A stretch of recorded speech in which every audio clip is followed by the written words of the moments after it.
Welcome to new TV Telugu. భారత ప్రధాని Narendra Modi Australia పర్యటనకు కొద్ది రోజుల ముందు ఆన్లైన్లో హత్య బెదిరింపు రావడం కలకలం రేపింది. ఈ ఘటనపై ఆస్ట్రేలియా ఫెడరల్ పోలీసులు కేసు నమోదు చేసి దర్యాప్తు ప్రారంభించారు. ప్రధాని మోదీ పర్యటన ప్రవాస భారతీయులతో జరుగుతున్న భారీ కార్యక్రమాన్ని లక్ష్యంగా చేసుకుని ఈ బెదిరింపు వెలువడింది. వివరాల్లోకి వెళ్తే ప్రధాని మోదీ జూలై 9న మెల్బోర్న్లోని మార్వెల్ స్టేడియంలో మెల్బోర్న్ మీట్స్ మోదీ అనే కార్యక్రమంలో పాల్గొననున్నారు. ఈ కార్యక్రమ ప్రచారంలో భాగంగా ఫేస్బుక్లో పెట్టిన ఒక పోస్ట్ కింద అబు ముస్తఫా అనే ఖాతా నుంచి బెదిరింపు కామెంట్ వచ్చింది. ఈవెంట్ సమయంలో స్టేడియం పైకప్పులు మూసి ఉంచడం మంచిది, లేదంటే ఆయన తన చావు కోసమే ఆస్ట్రేలియాకు వస్తున్నట్లు అవుతుంది అని ఆ కామెంట్లో పేర్కొన్నారు. ఈ విషయం జూలై 3న ఆస్ట్రేలియా ఫెడరల్ పోలీసుల దృష్టికి వెళ్ళింది.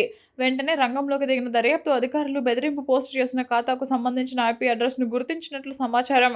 అయితే దర్యాప్తు కొనసాగుతున్నందున ఈ విషయంపై పూర్తి వివరాలు వెల్లడించడానికి ఏఎఫ్బి నిరాకరించింది. ఇప్పటి వరకు ఎవరిని అరెస్ట్ చేసినట్లు ప్రకటించలేదు. ఆస్ట్రేలియా భారత్ వార్షిక నాయకత్వ సదస్సు కోసం ప్రధాని మోదీ జూలై 8 నుంచి 10 వరకు ఆస్ట్రేలియాలో పర్యటించనున్నారు. ఈ పర్యటనలో భాగంగా ఆస్ట్రేలియా ప్రధాని ఆంటోనీ ఆల్బనీస్తో రక్షణ, భద్రత, వాణిజ్యం వంటి కీలక అంశాలపై ద్వైపాక్షిక చర్చలు జరుపుతారు. ఈ బెదిరింపు నేపథ్యంలో ఆస్ట్రేలియా భద్రతా ఏజెన్సీలు అప్రమత్తమయ్యాయి.